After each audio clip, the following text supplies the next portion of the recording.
Ferrari a innové pour tester une Evo sur sa F1 sans la produire. La F1 75 a embarqué une modification le vendredi à Melbourne. Par rapport aux configurations précédentes connues, nous avons ajouté un piker autour de la ligne centrale de la voiture, explique le document technique rempli par la Scuderia Ferrari. La modification apportée au volume du diffuseur, ajout d'un piker et donc réduction de l'expansion au niveau de la ligne centrale, ont pour but d'améliorer à la fois l'appui aéro à l'arrière et la stabilité sur un tour. Claudio Albertini, directeur des opérations de Ferrari, a détaillé l'ajout de cette pièce, ses effets et la raison pour laquelle Ferrari l'a apporté sous cette forme un vendredi. Nous avions un piker dans le diffuseur. En fait, c'est une pièce qui changeait la forme du plancher. C'était un élément de test. Nous savions depuis le début qu'il ne serait pas sur la voiture pour les qualifs et la course. Il est normal aujourd'hui que, en l'absence de véritables essais sur la voiture, nous utilisions le vendredi pour cette action de développement et de collecte de données. Cette pièce couvrante permet de tester les nouvelles données sans avoir à fabriquer un nouveau plancher, sans garantie d'utiliser cette modif par la suite.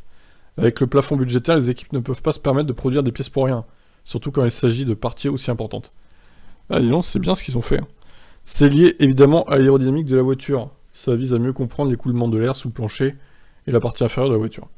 Grâce à cette pièce de simulation en piste, Ferrari va désormais pouvoir corréler les données qu'elle en a tirées avec celles de soufflerie et de la conception par ordinateur. De là, la Scuderia décidera de produire ou non le plancher modifié. Avec ces composants spéciaux, l'objectif est de recueillir des informations. Nous avons des capteurs dans la voiture, nous affectons toutes les mesures, puis nous ramenons toutes les infos à l'usine, et les données peuvent être corrélées avec nos calculs à partir de la donnée de soufflerie. C'est donc un moyen de faire correspondre la voiture réelle et la voiture calculée, et nous avons une meilleure image pour le développement ultérieur de la voiture au cours de saison. Donc c'est une première étape. Cette pièce est cruciale car à terme, elle pourrait mener Ferrari à développer à la fois un nouveau plancher et à la fois un nouveau diffuseur. Si la forme centrale sous le plancher venait à changer, il est possible que la Scuderia décide de faire évoluer le diffuseur. Par le passé, l'équipe aurait produit un nouvel ensemble, qu'elle aurait testé sur un week-end pour le valider. Mais comme le disent tous les teams cette année, il est essentiel de comprendre le fonctionnement d'une évolution avant de la produire pour garder du budget. Et cette sorte de coquille apportée par Ferrari étant ça une très bonne idée. Ouais, j'avoue, très belle innovation, hein, franchement, fallait y penser.